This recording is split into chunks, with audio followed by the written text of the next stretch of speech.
Bismillahirrahmanirrahim. Assalamualaikum warahmatullahi wabarakatuh.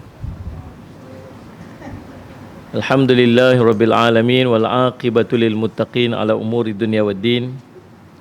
Asyhadu an la ilaha illallah wa asyhadu anna sayyidana Muhammadan abduhu wa rasuluh. Allahumma salli wa sallim ala habibil karim Sayyidina Mustafa sallallahu alaihi wasallam wa ala alihi wa ashabihi wa man tabi'ahum bi ihsanin ila yaumiddin. Subhanaka la ilma lana illa ma 'allamtana innaka antal alimul hakim. Rabbi shrah li sadri wa yassir li amri wa hlul 'uqdatam min lisani yafqahu qawli. Bismillah ma syaa Allah. La yasuqul khaira illa Allah ma syaa Allah, la yasrifus su'a illa Allah ma syaa Allah. Ma kana min ni'matin faminallahi ma syaa Allah, wa la haula wa la quwwata illa billah Al-Aliyyil Azim. Allahumma anta rabbi la ilaha illa anta khalaqtani wa ana 'abduk wa ana ala ahdika wa wa'dika mastata'tu a'udzu bika min syarri ma sana'tu abu'u laka bi ni'matika 'alayya wa abu'u bi dhanbi faghfirli fa innahu la yaghfirudz dzunuba illa anta. Bismillahilladzi la yadurru ma'asmihi syai'un fil ardi wala fis sama'i wa huwas sami'ul alim. Bismillahilladzi la yadurru ma'asmihi syai'un fil ardi wala fis sama'i wa huwas sami'ul alim. Bismillahilladzi la yadurru ma'asmihi syai'un fil ardi wala fis sama'i wa huwas sami'ul alim. Na'udzu bikalimatillahi tammati min syarri ma khalaq. Na'udzu bikalimatillahi tammati min syarri ma khalaq. Na'udzu bikalimatillahi tammati min syarri ma khalaq. Allahumma inna na'udzu bika minal baras wal junun wal judam wa min sayyi'il asqam. Allahumma inna na'udzu bika minal baras wal junun wal judam wa min sayyi'il asqam. Allahumma inna na'udzu bika minal baras wal junun wal judam wa min sayyi'il asqam. Wa sallallahu ala sayyidina Muhammadin wa ala alihi sahbihi wasallam. Walhamdulillahi rabbil alamin. Alhamdulillah, pertama-tamanya kita panjat puji dan syukur kepada Allah SWT dengan limpah kurnia inayah taufik di sisi Allah SWT. Yang dihormati Tuan Pengerusi dan juga Nazir Masjid Masjid Jami' Pematang Pauh. Lama tak main, rasa macam pernah ceramah sini sekali. Ada kan main mayang atau singgah mayang juga. Yang dihormati seluruh rakyat kuasa, tuan-tuan imam, pegawai masjid, salih ala Syekh Muhammad Datuk, dan salih ala Syekh Muhammad, seluruh kepimpinan masjid, para asatizah, alim ulama, ibu-ibu, ayah-ayah, tuan-tuan, puan-puan sidang hadirin dan hadirat sekalian. Alhamdulillah, puji syukur kita panjatkan kepada Allah SWT. Yang limpah kurnia inayah taufik di sisi Allah, kita dapat bersama-sama pada malam ni. Bagaimana yang disebutkan oleh Tuan Pengerusi tadi, ada sedikit musibah lah, kemalangan sedikit. Waktu dalam perjalanan daripada Selangor nak pergi ke Melaka, dekat traffic light dekat dengan Salih Al-Syekh Muhammad Dengkil tu, tiba-tiba aja kereta keluar daripada simpang. Saya perasan dia tengok dekat depan saya aja, saya langgar je lah. 50-50 kereta tu lah, saya okey je. Oh, risau sebut. Alhamdulillah tak ada apa. Alhamdulillah tak ada. Alhamdulillah berkat doa pada semua, tak ada sikit pun tak ada apa. Cuma apa ni, kena airbag kat tangan ni. Allahumma salli yang tu jelah. Alhamdulillah. Dan alhamdulillah saya ucap terima kasih semua atas sahabat-sahabat yang mendoakan keselamatan, kesejahteraan, kesihatan, ingatan. Alhamdulillah sangat mengharukan. Waktu duduk tengah jalan, waktu duduk kat tengah jalan, duduk settle tu, mesej duduk masuk, call duduk masuk rumah, saya menangis sebab orang duk teringat kat kita tu kan. Allah, dan mudah-mudahan menjadi manfaat sebaiknya insya-Allah. Dan hari ini kita akan bincang satu tajuk yang sangat istimewa tuan-tuan. Bukan istimewa macam mana, tajuk yang sangat penting untuk kita bincang pada waktu ini. Dia panggil cabaran-cabaran akhir zaman. Ujian-ujian yang akan kita lalui pada akhir zaman ni. Apakah cabaran-cabaran dia? Saya nak bawa 4 cabaran saja. 4 cabaran yang kita sedang lalui, salih ala Syekh Muhammad. Dan takdirkan kita ni, Allah takdirkan kita duduk pada waktu yang para sahabat Nabi SAW tak mau duduk zaman ni. Nabi SAW duk cerita tentang akhir zaman. Sehingga akhir zaman ni Nabi SAW letak susunan dia dalam soalan yang diajukan oleh malaikat Jibril alaihissalam, yang ulama menyatakan bahawa inilah rukun agama. Satu hadis yang disebut sebagai hadis Jibril, kata Sayyidina Umar radhiyallahu anhu, waktu kami duduk dengan Nabi SAW, tiba ittala alaina rajulun, tiba-tiba muncul seorang laki-laki di depan kami ni, sallallahu alaihi wasallam, syadidu bayadus siyab, sungguh putih pakaian dia, syadidus sawadis sya'r, sungguh hitam rambutnya, sallallahu alaihi wasallam, yang tak ada tanda-tanda permusafiran pada dia, dan tak ada pula di kalangan kami yang kenal dengan dia. Cerita tu malaikat Jibril lah tu.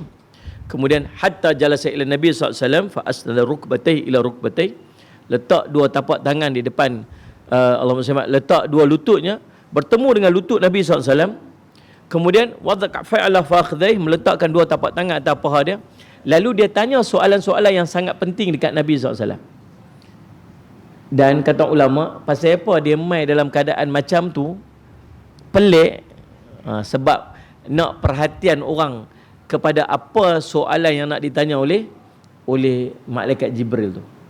Sebab malaikat Jibril dia biasa mai, dia duduk merupa macam di kalangan sahabat, dia orang tak perasan sangat.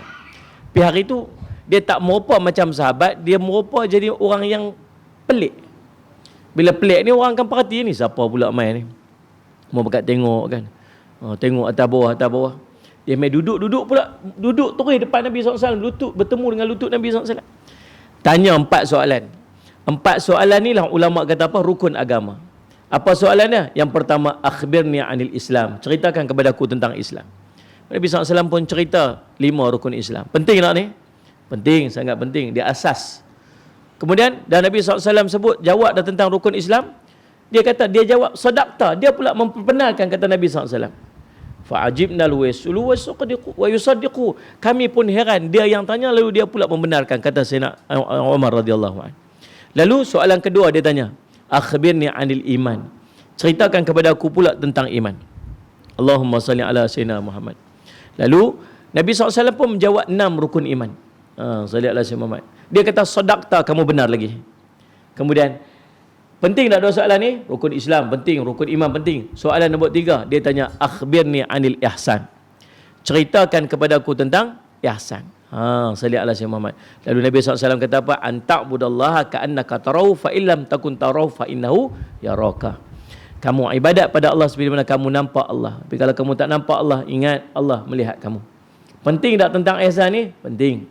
Dia jadi syarat penerimaan ibadat. Penting. Rukun Islam, rukun iman, ihsan. Soalan keempat ni lah yang pelik daripada soalan 3 tadi ni. Soalan 3 ni nampak macam signifikan lah. Soalan yang bersusun dan sangat sesuai untuk ditanya sebab dia kepentingan dalam urusan ibadat kita kepada Allah, kehidupan kita kepada Allah. Mai yang keempat ni macam lari tajuk sikit. Dia tanya, akhbirni anis sa'ah, ceritakan kepada aku tentang kiamat. Sallallahu alaihi wasallam. Lalu apa kata Nabi SAW?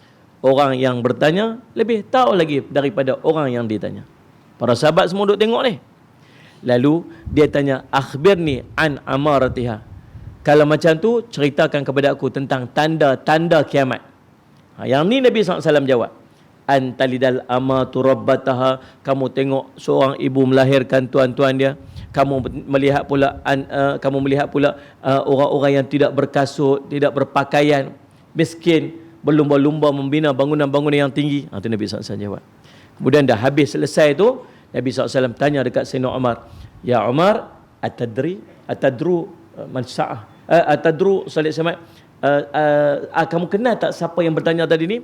Sallallahu alaihi wasallam Muhammad. Lalu dia kata, Allahumma salli ala Sayyidina Muhammad. Allah wa rasuluhu alam, Allah dan Rasul je mengetahui. Dia kata, fa innahu Jibril atakum yu'allimakum dinakum, dia datang untuk mengajar kamu agama kamu. Dia sebut apa? Datang untuk mengajar kamu agama kamu.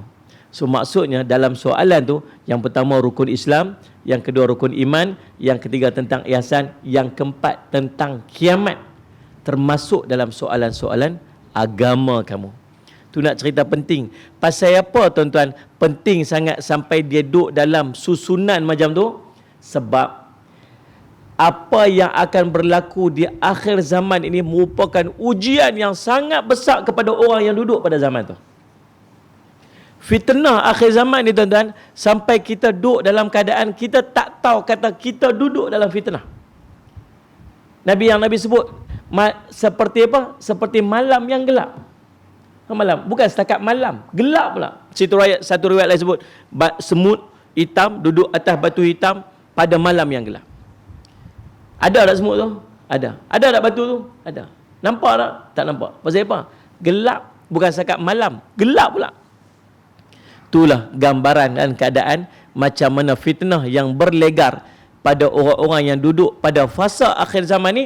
Dia akan berjumpa dengan fitnah-fitnah macam ni sampai dalam keadaan dia tak sedar kata dia sedang tenggelam dalam fitnah. Bahaya tak tuan-tuan? Bahaya tuan-tuan. Tuan-tuan boleh perasan tak? Boleh jadi tak? Kita duk berpegang dengan satu benda yang kita rasa sangat betul.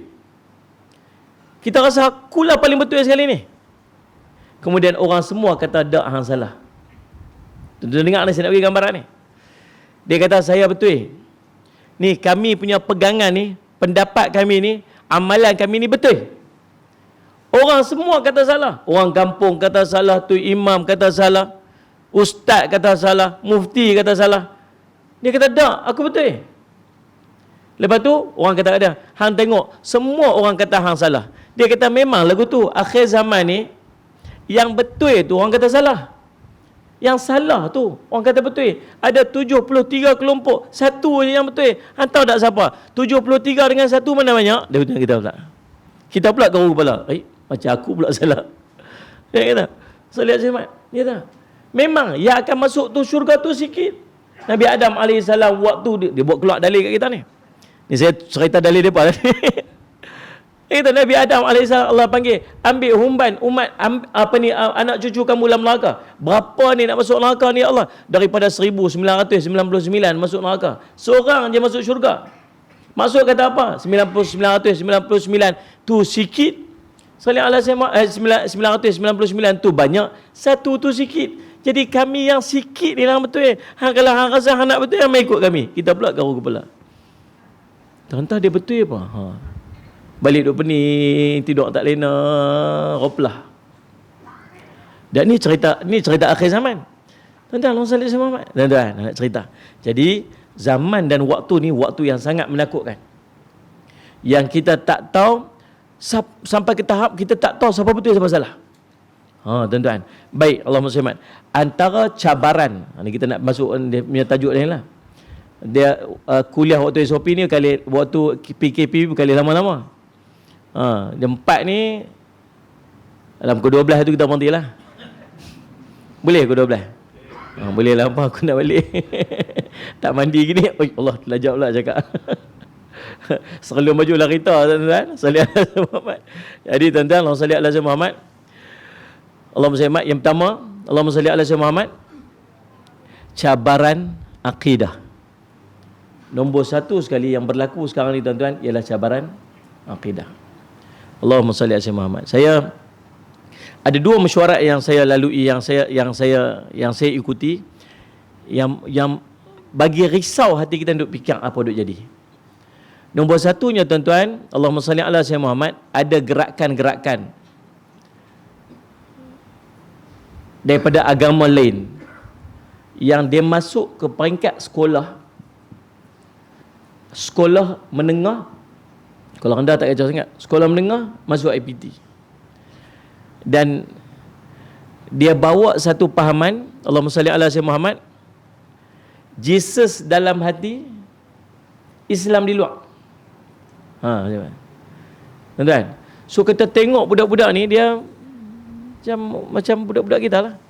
Suruh semayang, dia semayang, tak apa, zahirkan Islam, tapi akidah tu, dalam hati tu akidah. Tuan-tuan, jangan main-main. Salih ala Muhammad. Tuan-tuan, ni duk jadi. Saya ada buat program-program orang asli ni, diamanahkan kepada saya untuk handle satu perkampungan orang asli dekat Melaka tu. Buatlah program-program kat situ. Dalam mesyuarat, satu mesyuarat yang kami nak susun program kat situ, program pendakwahan, dakwah lah orang asli ni. Dakwah orang asli ni tak boleh nak keras sangat. Kita kena penuhi keperluan mereka tu, peringkat awal tu. Dia pilih masuk Salih Alaihi Muhammad. Dalam mesyuarat tu duk bincang, apa yang kita boleh buat? Kita buat program. Oh, jangan duk pergi ceramah lagi, tunggu Ustaz. Jangan duk pergi ajak terang-terang masuk Islam lagi, dia tak apa mau. Cara dia buat macam mana? Kita buat kenuri dengan depa, pi buat bola, pi karaoke sikit-sikit dengan depa gitu kan. Ustaz jangan duk pakai serban sangat masuk dalam tu. Itulah lebih kurang. Saya semat. Lepas tu depa cerita, Ustaz tahu tak ada satu perkampungan satu perkampungan itu. Daripada ramai-ramai orang Islam, ada surau kat dalam tu. Tinggal seorang je orang Islam. Ini tak ada. Ada satu perkampungan tu yang asalnya ada orang Islam, lah ni dah ada gereja kat dalam tu. Dia pun buat macam mana? Dia pun masuk, tuan-tuan, Salih Alaihi Muhammad, tiap minggu masuk, sagi pi karaoke dengan depa, sagi pi buat ni, sagi pi buat kenuri, sampai ke tahap ada orang mati, depa tu turun, depa pi apa semua. Buat program tak berhenti. Salih Alaihi Muhammad masuk. Allahumma salli ala Muhammad, tuan-tuan. Tuan-tuan, dan akhirnya habis satu masuk Kristian.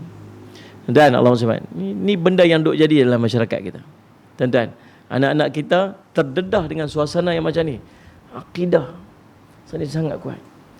Risau tuan sebenarnya. Saya sangat risau. Sallallahu alaihi Muhammad. Dengan apa yang duk jadi ni. Itu perhati-perhati sama, tengok-tengok sama. Anak-anak kita apa yang mereka duk baca, apa yang mereka duk tengok, sampai ke tahap dia masuk, tuan-tuan, melalui game. Dia masuk melalui game. Ancaman akidah melalui game. Tuan-tuan, satu program saya terbaca tentang satu program Salih Alaihi Muhammad membawa agama melalui muzik. Membawa agama melalui muzik. Satu negara yang dulunya hanya 5% sahaja agama tu, tapi sekarang dia dah 90% agama tu yang dia bawa, antaranya ialah dengan cara melalui muzik. Pertama, tuan-tuan, ancaman akidah. Yang kedua, yang sedang kita hadapi, tuan-tuan, di akhir zaman ni, nama dia ancaman Allahumma salli ala cabaran iman. Juga iman. Dia mai waktu-waktu macam ni, tuan-tuan, dia bukan nak tunggu kita keluar akidah dah. Memadai bagi depa ni untuk dia bagi tak kuat iman kita pada Allah. Tuan-tuan, Allahumma salli. Maka dia bawa program-program dalam hidup kita ni supaya subhanallah kita iman kita nampak kita orang Islam tapi iman kita tak kuat. Nampak macam orang Islam, iman kita tak kuat. Ni tak payah suruh ajak pergi berjihad fi sabilillah, tak ada mana ada. Dia ni suruh main masjid tu.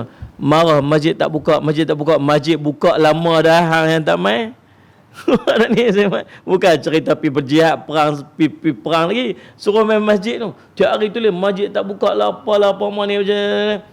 Kata masjid Matampoh tu, masjid Jami' Matampoh tu buka lama dah, hampir lagi. Oh, buka dah, dia kata. Dia pun tak tahu. Tentang Allahumma salli ala Muhammad. Iman. Waktu ni Allahumma salli ala Muhammad, tuan-tuan, ancaman iman, apa ni, dia panggil apa? Cabaran untuk menggugat iman kita sangat kuat. Tuan-tuan, waktu kita lah ni dengan dulu-dulu tak sama. Lah ni kita semua dia cuba untuk justify benda yang duk jadi dengan kita ni dengan secara saintifik. Sebagai contoh, tuan-tuan tengoklah kalau kita waktu ni tiba-tiba berlaku gerhana matahari, gerhana bulan. Saya nak tanya tuan-tuan, tuan-tuan rasa takut tak bila jadi gerhana matahari, gerhana bulan ni? Betul-betul lah hati ni rasa takut tak? Takut tak? Mana dah takut kan? Dia habaq lagi awal-awal berapa hari sebelum tu nak 3 hari lagi akan berlaku gerhana matahari. Masjid pun buat pengumuman, nanti kita akan buat solat gerhana matahari. Kena hari Jumaat tu imam pun buat pengumuman. Nanti lagi 2 hari, hari ni Jumaat, esok Sabtu, Ahad ni akan berlaku gerhana matahari. Jadi kita nak jemput semua nanti pada pukul 2.30 petang tu, semua-semua pekat mai ataupun lepas mayang zuhur lagi kita nak buat solat gerhana matahari kat masjid. Ada orang takut, takutnya tak ada, tuan. Para sahabat Nabi SAW dulu bila jadi gerhana matahari, gerhana bulan, pucat muka. Takut. Tuan-tuan, pergi berimpun ramai-ramai dalam keadaan ketakutan. Baca surah yang panjang. Sallallahu alaihi Muhammad. Lepas daripada surah Fatihah, baca surah Al-Baqarah. Punya panjang. Satgi rokok panjang, i'tidal, bangun i'tidal, baca balik Fatihah, baca surah panjang lagi, satgi rokok balik. Sembahyang dalam keadaan ketakutan. Pasal apa? Takut apalah dosa kami ni Allah turun bala. Apalah yang duk jadi ni Allah turun apa ni? Allah marah ke ni? Takut. Kita lah ni tak takut dah. Pasal apa tak takut dah? Justified. Tak justified. Salah kan nak justify ni? Oh nanti berlaku apa ni? Dia panggil apa tu? Allahumma salli ala Muhammad. Parallel bulan dengan baik macam mana Hakim? Bulan dengan matahari parallel satu, lepas tu terlindung bayang dia. Macam itulah justify kita. Oh ni kejadian alam semula jadi. Dia ni salli ala Muhammad. Justified. Lepas tu takut tak? Tak. Dia mula menjauhkan kita daripada kekuasaan Allah bila kita semua nak justify. Salah tak justify? Tak. Sepatutnya dengan justification itu menambah iman kita kepada Allah. Hebatnya kuasa Allah boleh buat macam ni. Tapi tak. Jadi berlaku gempa bumi. Dia kata apa? Oh ni pergerakan pelik bumi. Orang ambil iktibar tak? Tak. Berlaku apa ni panggil? Tsunami. Beratus ribu orang mati hari tu ni.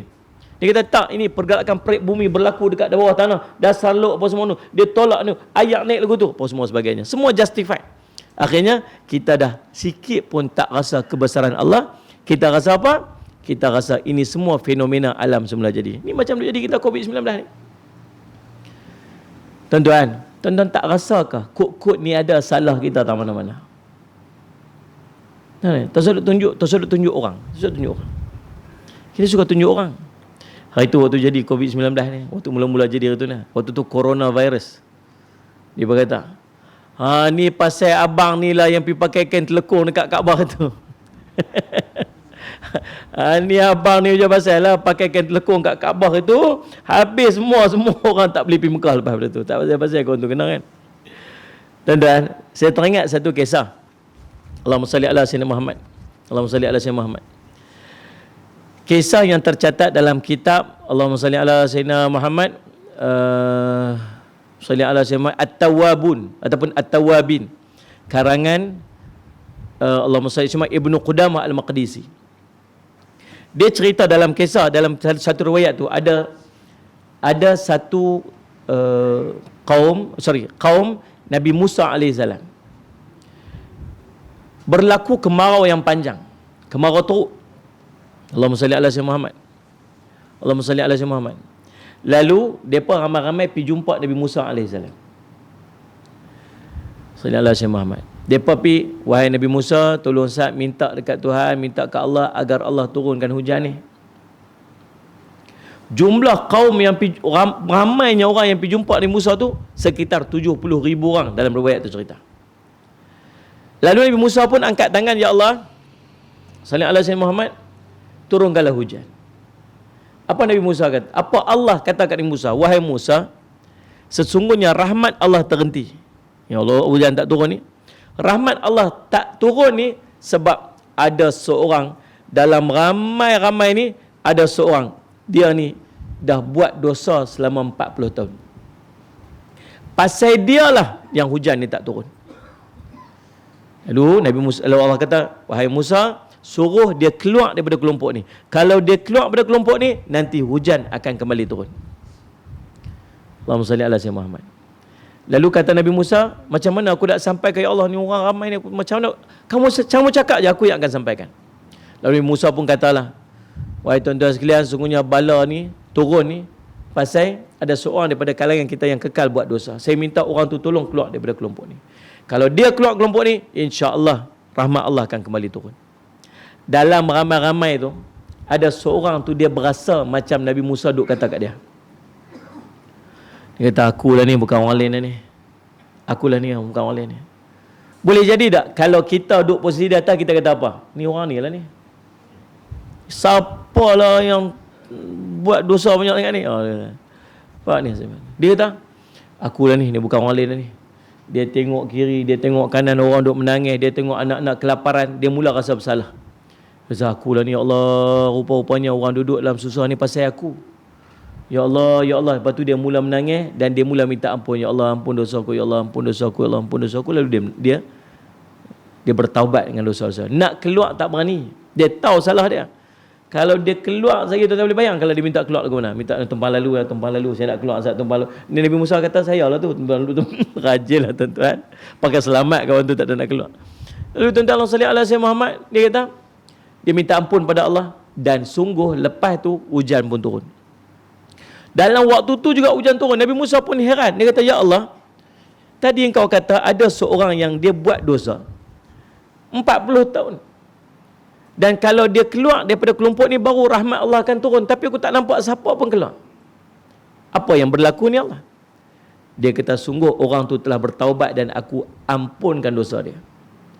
Dia kata subhanallah, hebatnya orang ni 40 tahun buat dosa, sekali je minta ampun Allah turun ampunkan dan turun rahmat Allah turun. Ya Allah, boleh tak aku nak kenal siapa orang tu? Nak kenal itu bukan sebab malu, nak kenal itu sebab hebatnya taubat orang tu ni. Tahu Allah kata apa?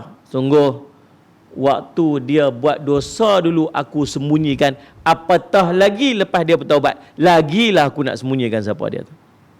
Faham tuan-tuan? Apa pengajaran kita boleh ambil? Tukar daripada kering tu kepada COVID-19 ni. Salih alaihi. Tak usah duk katalah worldwide, dunia apa semua. Boleh tak kalau Allah nak angkat COVID-19 daripada negara kita saja? Boleh tak? Tak usah duk cerita Malaysia lah. Boleh tak orang nak angkat ni? Jangan bagi ada sikit pun kat Pulau Pinang ni. Boleh tak? Ni ada berapa kes kat Pulau Pinang? Hamba ni sampai tak ambil tahu langsung dah. Amboi. Tengok belanjawan kami tadi saya tengok.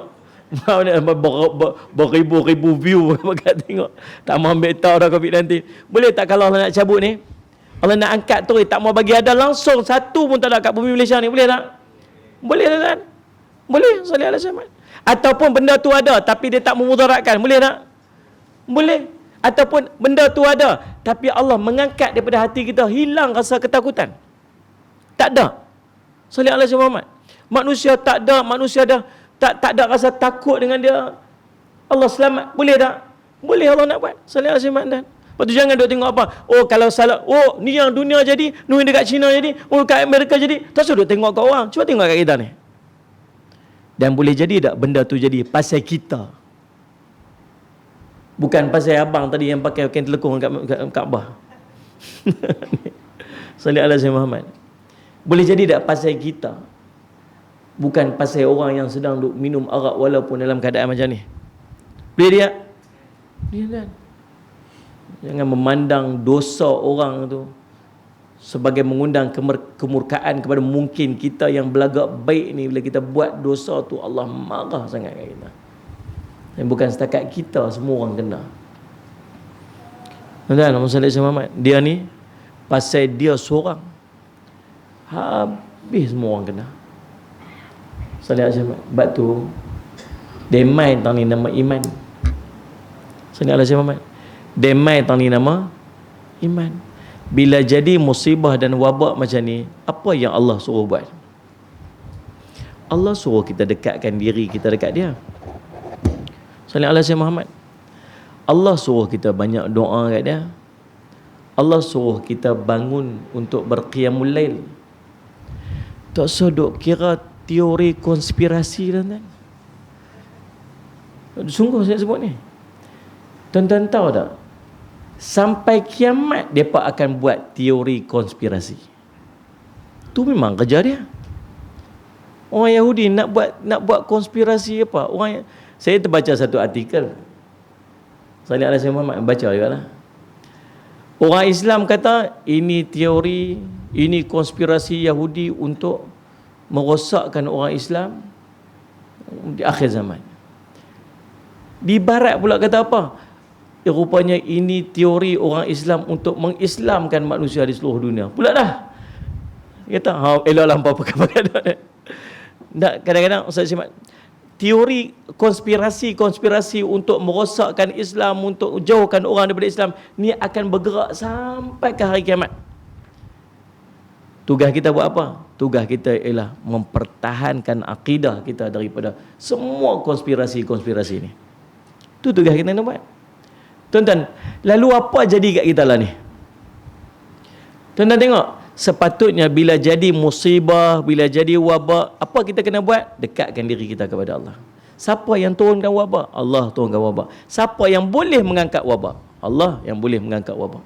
Buat apa? Doa. Buat apa? Dekatkan diri kita kepada Allah. Buat apa? Jadi orang tadi yang duduk dalam 70,000 kalangan orang tu tadi, yang merasa akulah orang tu.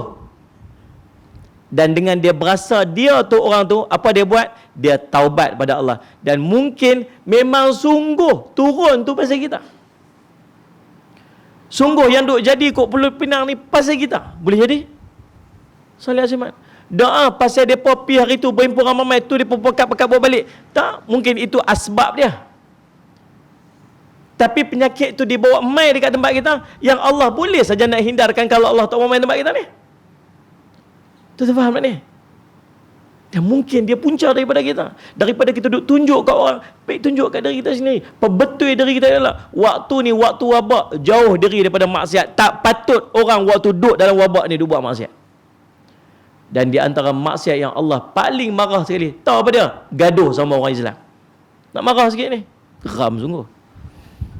Kan? Tiap hari geram tengok dalam Facebook tu. Orang ni kata. Ulama sampai nerakakan ulama. Astaghfirullahalazim. Hang tu siapa? Dia ni. Orang macam marah kat saya. Sungguh tuan-tuan. Sallallahu alaihi Muhammad. Siapa yang nak sangat orang Islam pecah? Betul. Antara konspirasi orang-orang yang benci pada Islam ialah untuk melihat orang Islam pecah. Jaya tak? Jaya. Bukan cerita dunia, kat negara kita pun sama dah. Satu puak kata apa? Ni tak patut buat macam ni. Ni duit ikut apa telunjuk ni. Kau dia kata apa? Dah ni lah yang betul, dia cara betul apa semua. Bergaduh tiap hari dalam tu. Berapa banyak dosa. Ada seorang tu post dekat dalam komen dia. Post dekat dalam Facebook dia cerita pasal macam ni. Tuan-tuan tengok tu, di bawah tu beratus komen yang berbalas sama-sama. Saya pernah tegur seorang, saya kata apa? Abang post, abang nak masuk syurga ke? Saya nak masuk syurga ni lah. Salih Azimat. Kalau abang ajak orang buat baik, abang dapat apa? Saya dapat pahala, dia kata. Kalau abang buat satu benda yang orang pekat buat maksiat, abang dapat apa? Saya dapat dosa. Abang tengok balik komen abang dekat post abang dekat Facebook tu. Abang tengok kat bawah tu, berapa banyak orang duk bergaduh kat bawah tu. Banyak. Bergaduh macam tu dosa ke pahala tu? Dosa. Siapa yang dia penyentuh dosa tu? Saya tolong padam. Dia padam. Esok dia tulis lain. Cerita orang ni. Tuan-tuan Muslimat, hari ni saya minta maaf dah. Saya minta maaf lah atas ketelanjuran, kesilapan saya, percakapan saya apa semua. Memang syaitan duk bisik, iblis duk bisik kat saya ni tak boleh kontrol perasaan. Esok dia tulis balik. Pasal apa? Pasal dia berasa dia betul. Maksud dia berjaya tak konspirasi tu? Jaya. Indirectly berjaya. Bukan sampai ke tahap macam tu lagi. Sakat untuk pecahkan umat Islam, pecahkan hati umat, pecah kesatuan umat Islam, tu dia dah berjaya dah. Dah lah tuan-tuan, ni bukan masa untuk kita bergaduh tuan. Masa untuk orang Islam bersatu hati ni. Sama-sama angkat tangan doa ni. Sama-sama duk tolong doa sama-sama tuan-tuan. Kita nak selamat kan? Kita ingat lah waktu duduk fasa ni, waktu duduk dalam keadaan ni tuan-tuan perlukan kepada duit. Waktu ni perlu pada duit. Ya kalau ni dia panggil mini love. Ada mini love. Macam tu. Kalau Salih Alaihi Muhammad, mini love dia bergerak sikit, dia gerak tu. Kalau ni naik ke atas, tengoklah pada siapa yang dia hantar mini love tu. Kalau dia gosok kau tu, dia duit. Dia tu jadi duit. Tentang Salih Alaihi Muhammad. Duit. Tapi bukan duit ni, duit DUIT. Waktu zaman ni kita perlukan kepada DUIT, di doa.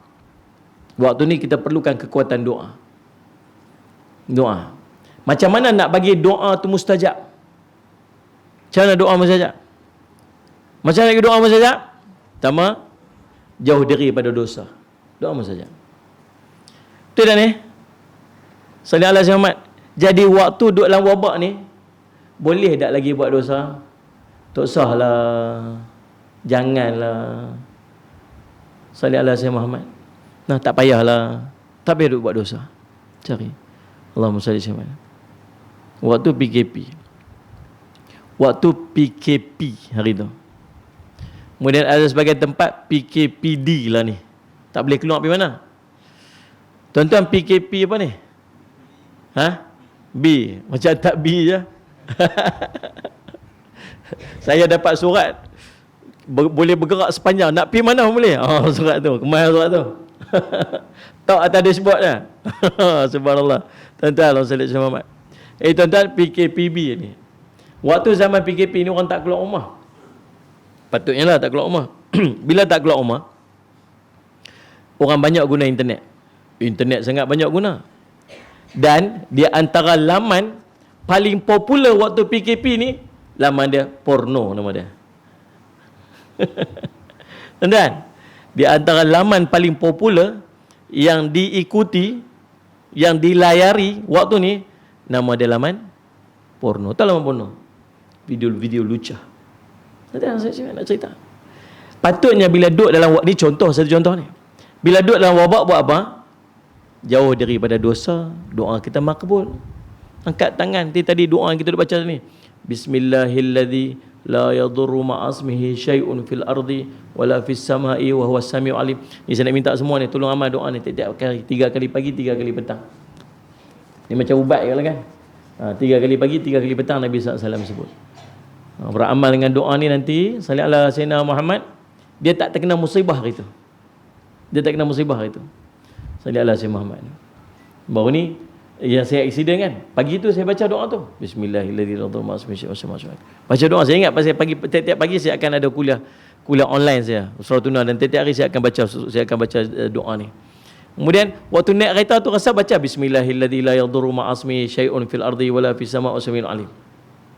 Rasa macam baca. Lepas tu pum accident juga. Tapi alhamdulillah tuan-tuan sallallahu alaihi wasallam. Goreh tang ni sikit ni. Ini pun pasal airbag tu. Alhamdulillah. Waktu saya pergi dekat sarjan yang ambil statement kat saya tu. Dia kata kat saya. Dia kata ada hikmah ni.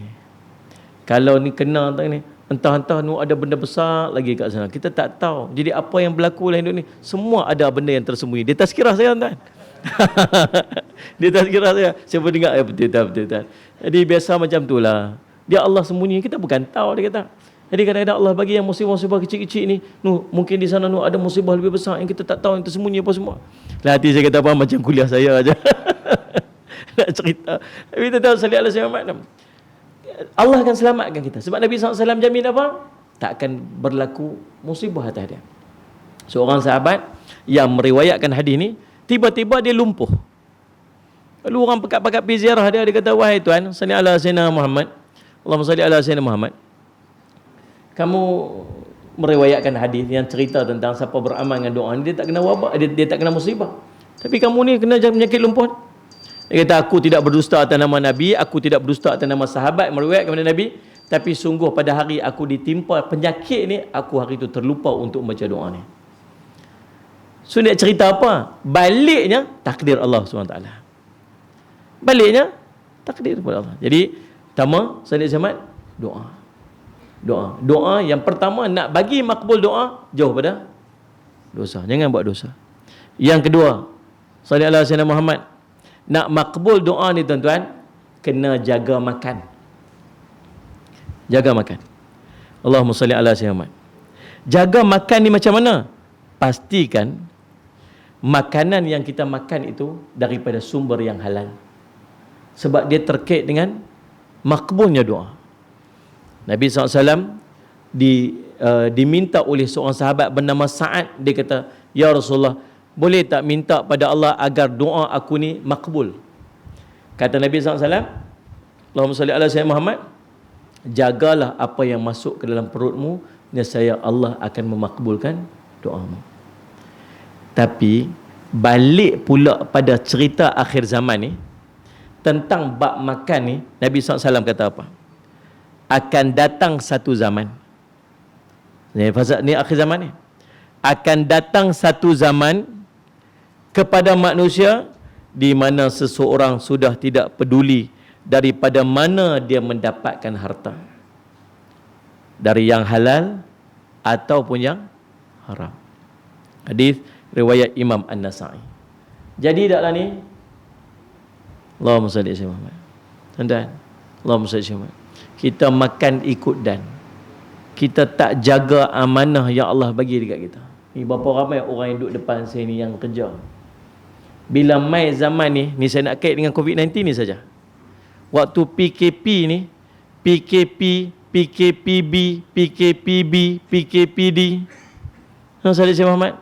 Tuan-tuan, ada tak di kalangan kita yang kena kerja di rumah? Ada tak? Ramai yang kena kerja di rumah. Betul-betul jaga dah amanah waktu kita kerja di rumah kita tu, yang siapa pun tak tengok kita. Ni waktu ni kita memerlukan kekuatan doa ni. Cakap bahasa kita tu kan sembang-sembang sudah lah.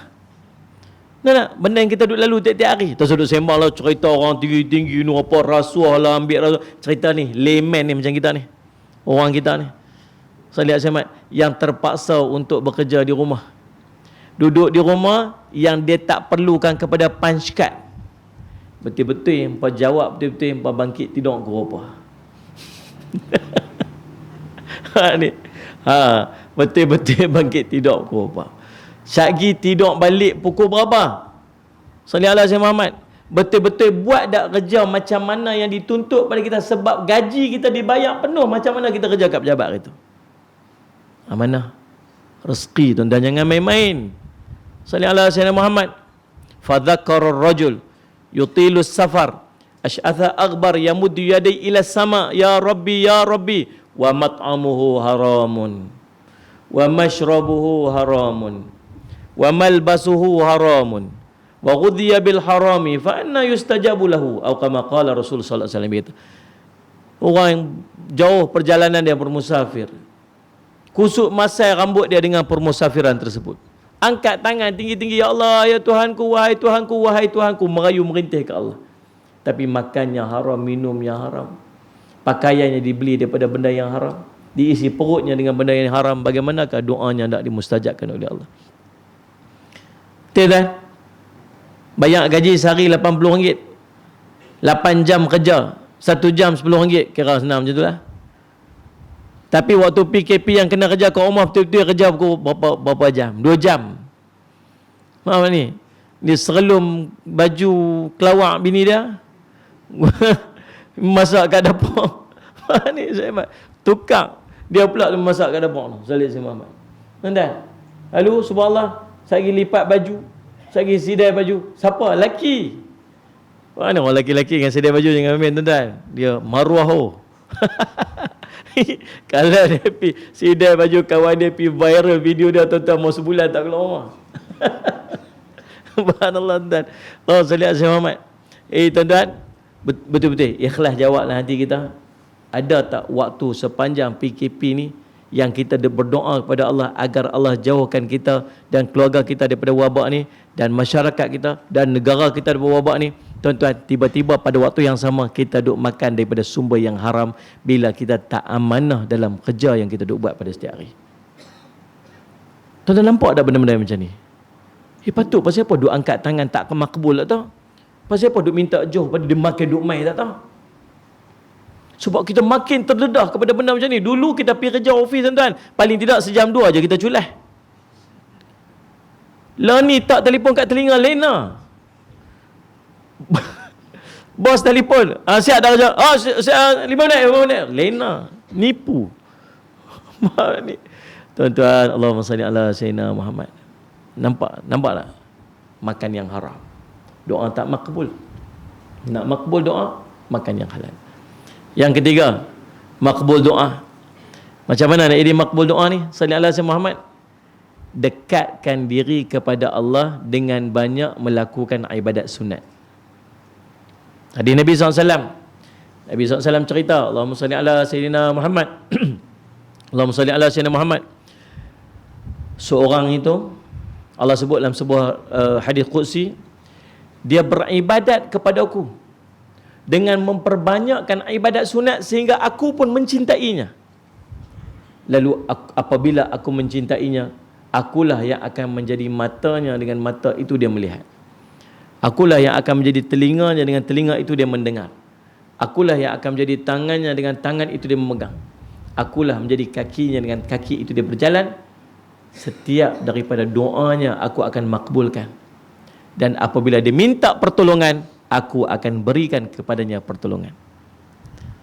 Faham ni? Sallallahu alaihi Muhammad. Bila kita dekat daripada Allah, buat ibadat sunat sampai Allah cinta kat kita, Allah akan pelihara mata kita, telinga kita, tangan kita, kaki kita. Bukan setakat tu, angkat tangan je Allah makbul. Angkat tangan je Allah makbul. Allahumma salli ala sayyidina Muhammad. Allahumma salli ala sayyidina Muhammad. Kemudian minta tolong, ya Allah lindungilah kami ya Allah daripada wabak ni. Allah akan lindungkan daripada wabak. Allahumma salli ala sayyidina Muhammad. Faham tak ni? Bayar sunat. Dia tak akan bergabung di antara amalan sunat dengan maksiat. Ingat tu dia. Dia tak boleh nak gabung. Amalan fardu dengan maksiat bila kita buat tapi tak sampai kepada tahap sedap. Dia tak boleh nak pergi sedap. Dia tak boleh nak khusyuk. Bila kita buat maksiat dan kita juga melakukan amalan fardu. Tapi tang amalan sunat kita akan biasa meninggalkannya bila kita melakukan maksiat. Tuan-tuan tak percaya, tuan-tuan buat benda tak elok sebelah malam, esok tuan-tuan jangan harap nak bangkit tahajud. Nah, Ustaz Zaman. Kalau tuan-tuan buat apa-apa maksiat yang tuan-tuan seronok dengan maksiat tu, tuan-tuan antara benda yang tuan-tuan payah nak buat sekali ialah puasa sunat. Yang semua amalan-amalan ni membantu kepada kita melakukan makbulnya doa kita kepada Allah SWT. Kita faham dah? Pertama, duit, doa. Yang kedua, balik tadi, duit tadi ni. Doa habis selesai dah, kita baca doa dah. Doa tadi ni macam mana syarat makbul doa selesai dah. Masuk yang di U pula, U apa? Usaha ikhtiar. Usaha ikhtiar kena ada. Salih Ahmad.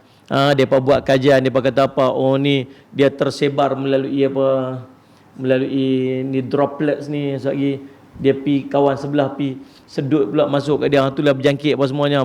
Maka jaraklah 1 meter. Kita ikut dah lah, ikhtiar lah nak buat macam mana. Kita ikhtiar, boleh tak ikhtiar ni? Boleh lah.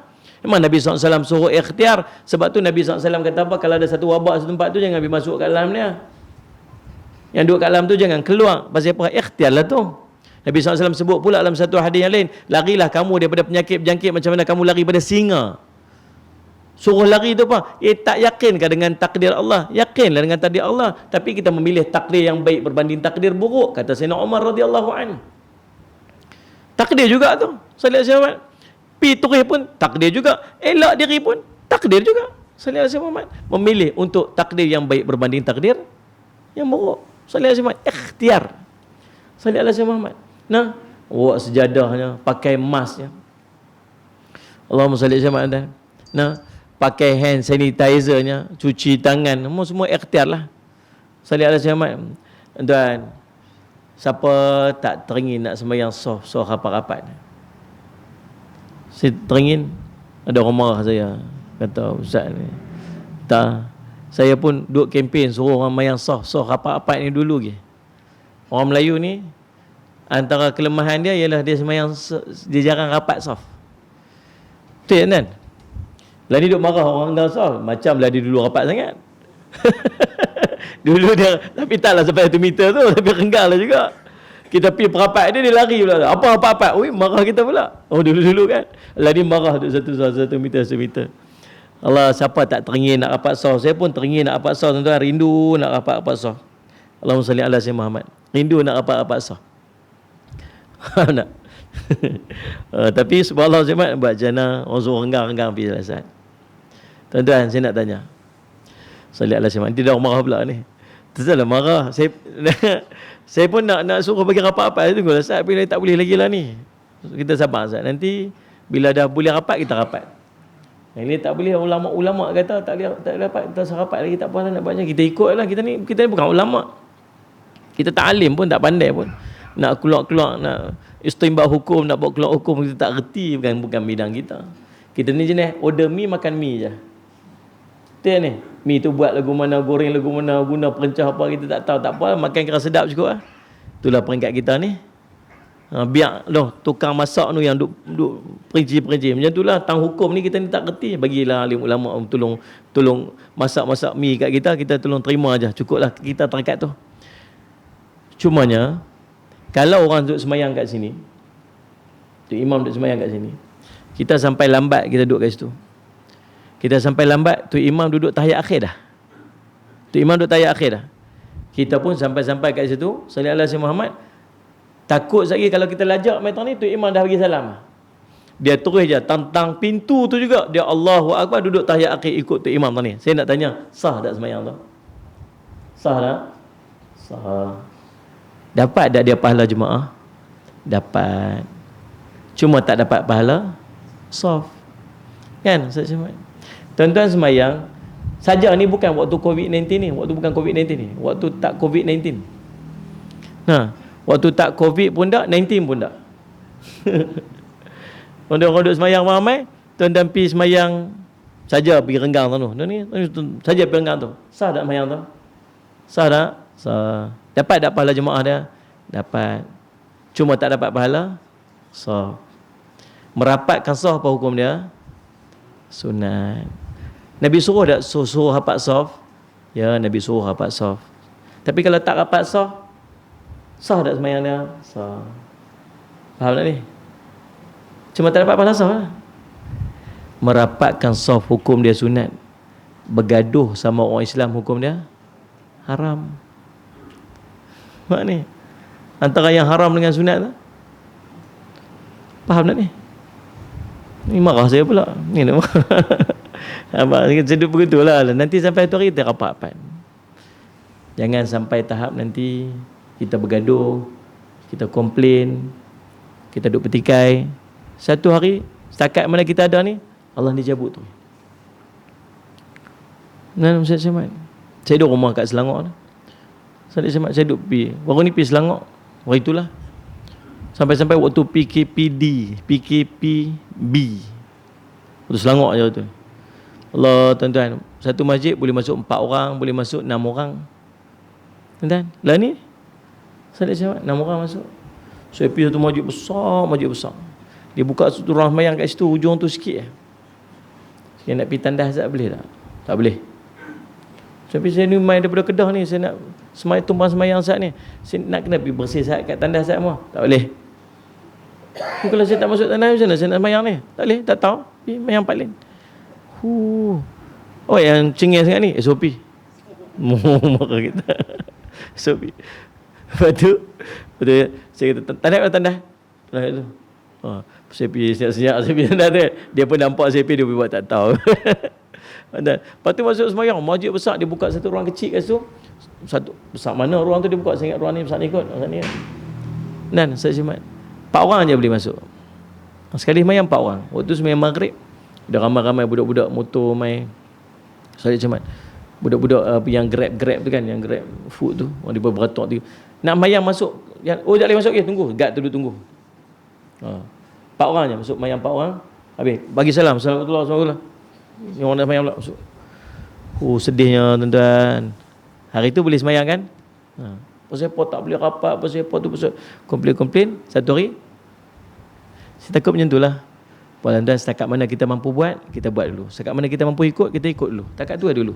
Kita bersyukur dengan apa yang kita boleh buat lah ni. InsyaAllah nanti Allah akan tambahkan, Allah akan bagi kebaikan-kebaikan tu dekat kita. Dia faham tak? Doa lah, doa. Ikhtiar, usaha dan ikhtiar. Yang last sekali kita serah balik pada Allah, kita tawakal pada Allah. Kita tawakal pada Allah Subhanahu Wa Taala. Tuan-tuan, Allahumma salli ala Muhammad. Jadi, tuan-tuan perasan daripada apa yang duk berlaku di akhir zaman ni, Allah sedang mencabut. Antara ujian kita tuan-tuan ialah ujian keimanan. Dia main filem-filem, dia main cerita-cerita yang duk bawa, duk cabut iman kita ni. Iman anak-anak kita. Tuan-tuan tengok cerita-cerita tentang akhir zaman. Berapa banyak cerita tentang kiamat yang duk main. Armageddon, end of the day, day after tomorrow, 2012, lagi apa lagi? Apa-apa? Tuan-tuan tak tahu di sini, tak tengok TV. Handphone WhatsApp pun tak ada. Saya tahu.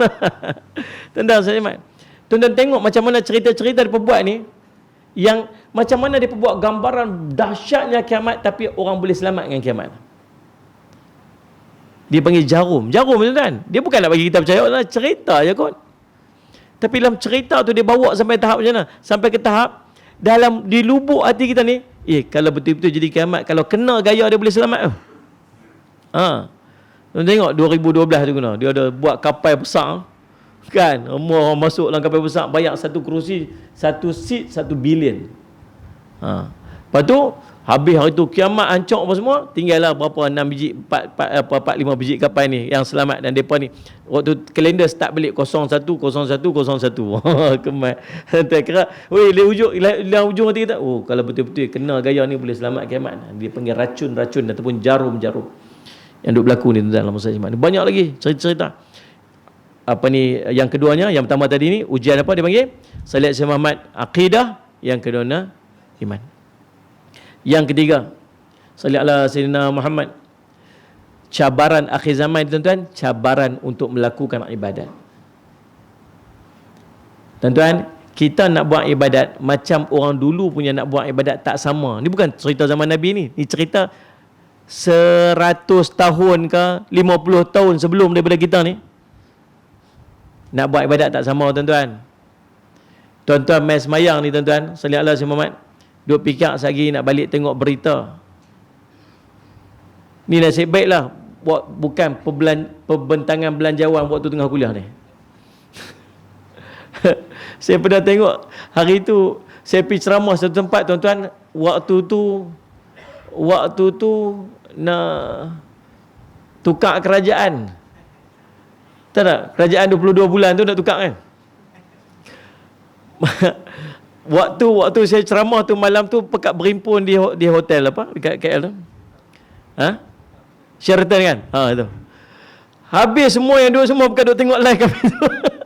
Tengok. Saya kata tak apalah, tengok lah, dengar sudahlah saya ceramah. Sama tak dulu punya ibadat dengan kita punya ibadat lah ni? Ibadat kita tuan-tuan diganggu dengan macam-macam benda. Salat ala Syekh Muhammad. Diganggu dengan media. Diganggu dengan gadget. Subhanallah. Tuan-tuan boleh bayang tak kalau tak ada benda ni kat kita lah ni? Boleh bayang tak kalau tak ada benda ni? Rasa-rasa boleh hidup tak kita kalau tak ada benda ni? Rasa-rasa lah tuan-tuan boleh hidup tak kalau tak ada? Ni aku tanya ni, apa jawab tengok apa siapa bercekang kat muka belah ni. Rasa-rasa ni kalau tak ada boleh hidup tak? Boleh kot. Boleh ya? Tapi kita mencipta berbagai alasan nak pastikan benda ni ada kat tangan kita. Ya, akhirnya kita tak baca Quran. Ulama tanya, seorang bertanya kepada seorang ulama, macam mana keadaannya, Allahumma salli ala Sayyidina Muhammad, orang dulu-dulu dengan Al-Quran. Apa ulama dia jawab? Macam mana kamu sekarang dengan Al-Quran, itulah keadaannya. Dulu salli ala Sayyidina Muhammad, saya duduk waktu saya duduk dekat luar negara tu, saya tengok jadi satu kebiasaan kat sana, walaupun ada handphone, tapi sangat terbatas lah waktu tu. Ada handphone yang ketul-ketul besar-besar tu lah, yang Bali Anji mampu je. Ada lah gitu. Ada internet, tapi internet betul-betul lah. Jenis macam waktu tu 3G ni kira dahsyat lah waktu tu. 3G ni kira dahsyat. Ada 3G tu kira dahsyat waktu tu. Tengok tu. Salat Syekh Muhammad. Jadi subhanallah, salat Syekh Muhammad. Dekat bus stand, saya biasa tengok orang biasa dengan Quran. Quran kecil tu dah. Kat bus stand tunggu bas, bukan Quran. Lepas masjid, lepas semayang maghrib, sementara nak tunggu isyak, dia tak ada kuliah macam kita. Dia ada kuliah. Lepas maghrib, assalamualaikum warahmatullahi, bagi salam, turis seorang ustaz tu, dia akan duduk ustaz, dia bagi tazkirah dalam 15 minit, lepas tu sekali duduk, dia akan ambil, pekat-pekat ambil Quran, pekat-pekat baca. Salat ala Syekh Muhammad. Ni suasana dia. Lah ni Quran tak ada lagu tu lah. Lah ni orang duduk dekat bus stand, orang tengok apa? Handphone. Salat ala Syekh Muhammad. Orang duduk dekat masjid, tengok handphone. Kita duduk khutbah tuan. Sungguh cerita. Bukan main ketul batu. Nabi SAW melarang duduk masjid dengan main ketul batu dengan khutbah kan. Tak ada ketul batu, ada handphone. Dia masing-masing boleh tahu tuan. Saya pernah pergi ceramah tu tempat, 4 orang kuliah. Saya pergi ceramah, ada 4 orang duduk depan saya dengar kuliah saya. 4 orang saja. 4 pegang handphone. Geram kita. Wow, nak cerita dia sungguh ni, kisah benar. 4 orang pegang handphone. Lepas tu saya kata apa? Saya saja geram, saya ambil gambar tu terus. Tapi tak post lah. Dia hantar lagu tu, 4 orang tengok handphone. Lepas tu dia berkata pasal angka baik lah Ustaz. Dia mencatat nota. Saya kata betul ya. Sebenarnya saya kenal tuan, kita boleh tahu siapa catat nota, siapa main game, siapa tengok Facebook, siapa boleh nampak. Kalau orang catat nota dia pun ni. Ha, itu malu kau betul lah dia catat nota kan. Ha. Kalau orang tengok WhatsApp ni. Fuk. Gitu. Ha ni. Ha, tengok Facebook lebih kurang betul lah. Game tu ni.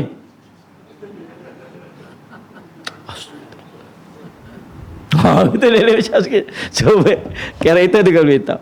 Tahu boleh bayang tak kalau tak ada handphone tu? Dia boleh dengar kuliah. Tu yang ni saya duduk mengaji tak habis-habis tuan-tuan. Lepas habis mengaji tu sama mengaji lagi sampai lah ni lah. Saya ingat saya duduk buat assignment. Waktu saya mengaji dulu tak sama macam saya buat assignment lah ni. Dulu assignment tu menghadap komputer tau. Terus lagi habis. Lah ni buat assignment laptop tu tumpang wireless phone ni. Ni handphone dia tak kat sini. Okey. Macam itulah keadaan dia. Akhirnya yang sejamnya tu boleh jadi sampai 2 jam, boleh 3 jam, kadang-kadang boleh makan 4 hari, 5 hari. Macam itulah keadaan tuan-tuan. Diganggu kita dengan gadget ni. Sallallahu alaihi wasallam tuan.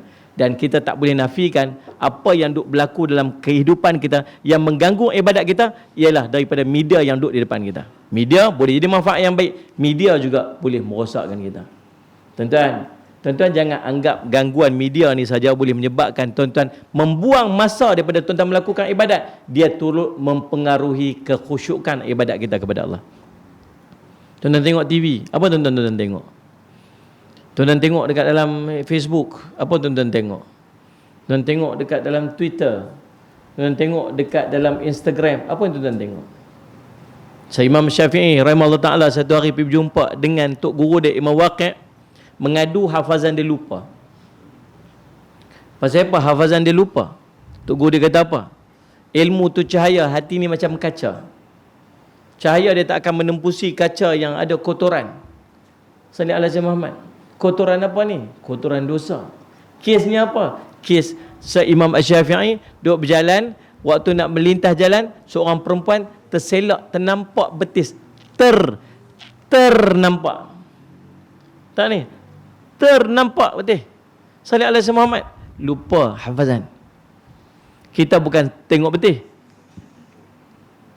Lebih betis. Faham ni?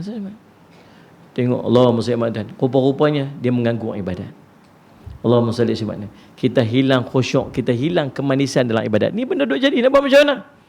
Lepas tu kita punya feel ibadat kita tak sama tuan-tuan. Salli ala Muhammad. Lah ni kita nak main masjid tak ada siapa halang. Kalau nak main masjid lah ni patut lah ni punya main masjid lebih mudah daripada nak pergi masjid dulu. Dulu orang nak main masjid tuan-tuan tahu tak? Saya ingat dulu waktu saya duduk kat kampung, tahu ikat apa? Hama dia panggil. Ambil daun-daun nyok tu. Nak pergi mengaji dulu kan? Apa mudah-mudahan pun tak tahulah. Ambil daun nyok tu, lipat, ikat, cucuh ke atas, jalan. Betul tak ni? Punya susah nak pergi mengaji malam-malam, nak pergi masjid. Jalan kaki pergi masjid, gelap. Jalan tak ada, lopak ayak, sallallahu alaihi Muhammad. Tu tak kira hantu atas pokok ke. Jalan baik tu. Wow, hantu pro lari. Sallallahu alaihi Muhammad. Tahu kira apa? Pokok pisang. Daun dia tu, bila hujan turun dah, dia kena lampu, nampak macam orang lari. Allah, macam-macam mujahadah nak pergi masjid dulu-dulu. Lah ni motor, ada kereta, ada jalan, lampu. Patutnya kita lebih mudah pergi masjid daripada dulu. Tapi orang dulu lagi rajin pergi masjid daripada kita lah ni. Siapa? Sallallahu alaihi Muhammad. Bukan sebab kenderaan, bukan sebab kemudahan, tapi hilangnya kemanisan. Pasal apa hilang kemanisan ni? Pasal apa yang kita duk tengok dengan mata kita. Mana kita habiskan waktu-waktu dan masa-masa kita ni. Ujian dalam keadaan kita nak melakukan ibadat. Sebab tu orang yang beramal dengan sunnah Nabi SAW kata akhir zaman ni umpama pahala mati syahid. Satu riwayat sebut 50 kali ganda. Pasal apa kelebihan-kelebihan tu? Pasal susahnya nak beramal dengan sunnah pada akhir zaman ni. Sallallahu alaihi wasallam. Dan yang terakhir, sallallahu alaihi wasallam, yang keempat, cabaran berada di fasa akhir zaman ni pada tuan-tuan, Allahumma salli ala sayyidina Muhammad, ialah cabaran berhadapan dengan maksiat. Orang dulu tak terdedah macam kita maksiat tuan. Lah ni. Dia tuan. Sallallahu alaihi Muhammad. Allahumma salli Muhammad. Saya baru ni saya meeting Dewan Dakwah, dibentangkan dekat kami tentang kes-kes sumbang mahram. Sumbang mahram. Subhanallah. Terkejut saya. Macam mana kita terkejut? Kes bunuh diri semenjak PKP 260 orang lebih. Semenjak PKP ni. Ui, takkan sampai banyak macam tu. Ha. Allahumma salli alaihi wasallam. Apa orang fikir ni? Allah tak tahu. Allahumma salli alaihi wasallam. Kes sumbang mahram. Tuan-tuan kita duk biasa. Saya nak tanya tuan-tuan dan tuan-tuan boleh agak-agak kot. Kalau di antara bapa kandung dengan anak kandung, bapa ni dengan anak perempuan dia sumbang mahram, berbanding dengan anak tiri, dengan pak tiri dengan anak tiri, tuan-tuan agak-agak yang mana lebih besar agak-agak? Logik akal kita lah. Pak tiri kot noh. Sebab tak ada hubungan darah noh. Salah tu kan. Rupa-rupanya yang lebih banyak dalam kes sumbang mahram ini ialah bapa kandung dengan anak kandung sendiri. Terkejut kita. Subhanallah macam tu. Dan tuan-tuan tahu tak, semenjak daripada PKP ni ada satu trend. Budak-budak sekolah yang memperdagangkan tubuh mereka melalui sallallahu alaihi Muhammad, maya. Jual tubuh. Lacur tubuh. Dia panggil e-lacur. Tak ada dalam pembentangan bajet tadi. Sungguh tuan-tuan. Subhanallah. Umur 13 tahun.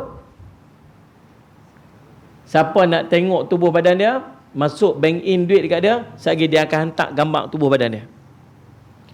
Tuan-tuan, Allahumma salli ala sayyidina Muhammad.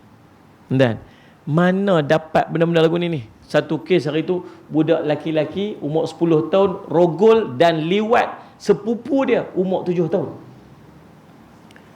Rogol dan liwat umur 10 tahun budak lelaki ni. Rogol, liwat sepupu dia umur 7 tahun.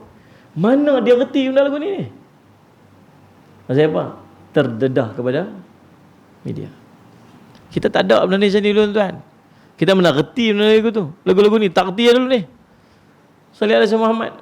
Punyalah explode ni. Punya nak explore, nak tahu zaman tu. Tapi kita tak boleh nak dapat sumber. Lah ni, kita bagi sumber tu kat anak kita. Nah, ambil handphone ni, tengok sendiri lah. Tak suruh lah lagu tu. Tapi memang dia nak carilah. Kita tolong bayar internet kat dia. Kita bagi handphone kat dia. Dia tengok sendiri apa dia nak buat. Lepas tu kita marah kat dia pula.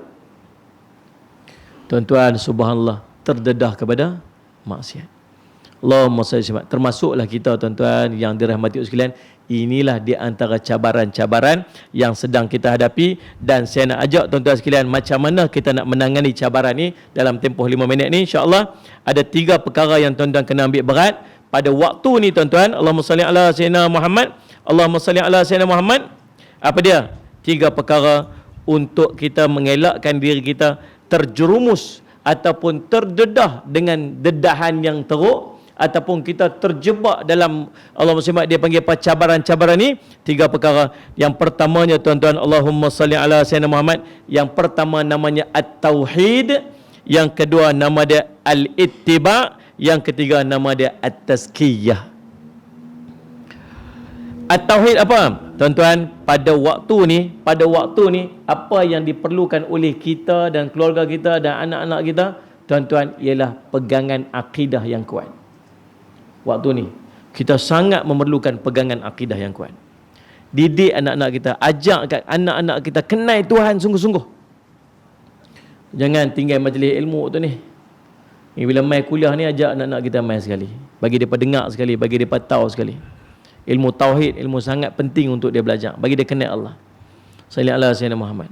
Tuan-tuan, sallallahu alaihi. Yang kedua, belajar tuan-tuan ilmu apa pula tuan-tuan? Nama dia Allahumma salli ala sayyidina Muhammad, al-ittiba.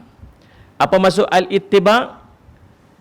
Allahumma salli ala sayyidina Muhammad, ikut siapa? Ikut baginda Nabi sallallahu alaihi wasallam dalam kehidupan kita. Nak selamat pada waktu ni, kita kena ikut baginda Nabi sallallahu alaihi wasallam dalam kehidupan kita. Berpakaian kita, akhlak kita, percakapan kita, apa yang kita nak tengok, akhlak sebagainya. Belajar tentang sunnah-sunnah Nabi SAW. Waktu ni kena banyak doa sebab Nabi SAW suruh doa. Doa tu pun sunnah Nabi SAW. Tuan-tuan nak jauh pada wabak dan musibah waktu ni, banyak sedekah. Bersedekah tu sunnah Nabi SAW. Salat Jumaat. Waktu-waktu wabak macam ni, jangan pecah belah. Semua orang kena duduk bersatu hati. Bersatu hati, tak berpecah belah. Itu sunnah baginda Nabi SAW. Dalam waktu-waktu yang wabak macam ni, akhir-akhir zaman ni, Allah suruh, Nabi SAW suruh buat apa? Suruh kita dekatkan diri kita kepada Allah SWT. Banyak lakukan ibadat-ibadat sunat. Dekatkan diri kita kepada Allah. Bangun qiyamul lail, puasa sunat sebagainya. Itu semua sunnah-sunnah baginda Nabi SAW. Maka dia akan menjauhkan kita daripada 4 perkara yang kita sebutkan tadi ni. Yang berikutnya tuan-tuan, Allahumma salli ala Muhammad. Dan yang ketiga, dia panggil apa? Allahumma salli ala Muhammad. At-tazkiyah. At-tazkiyah ni apa? Penyucian, pembersihan. Allahumma salli ala Muhammad. Kita panggil apa? Tazkiyatun nafs. Menyucikan jiwa. Belajar ilmu tasawuf. Salli ala Muhammad. Jaga macam mana nak jaga hati kita ni daripada kita syirik pada Allah. Macam mana nak ajak jauh diri kita ni daripada kita riak kepada Allah. Riaknya, ujubnya, takaburnya, sum'ahnya. Salli ala Muhammad. Berakhlak dengan akhlak-akhlak yang sepatutnya. Nak memastikan ibadat kita diterima oleh Allah SWT. Ini benda 3 perkara yang menyelamatkan kita pada akhir zaman ni tuan-tuan. Dalam kita mendepani cabaran-cabaran akhir zaman tuan-tuan. Jadi cukup sekadar tu untuk malam ni. Terima kasih banyak-banyak kepada pihak masjid. InsyaAllah ingat 4 perkara ni tuan-tuan. Kita sedang berhadapan dan sedang diuji dengan keadaan yang sangat dahsyat. Dalam keadaan Salli ala Muhammad, kita sedang berbalah lah. Kita sedang diuji dengan wabak ni. Mudah-mudahan Allah mengangkat wabak daripada kita. Mudah-mudahan Allah membersihkan kita ni daripada perbalahan-perbalahan sama-sama kita ni, insyaAllah.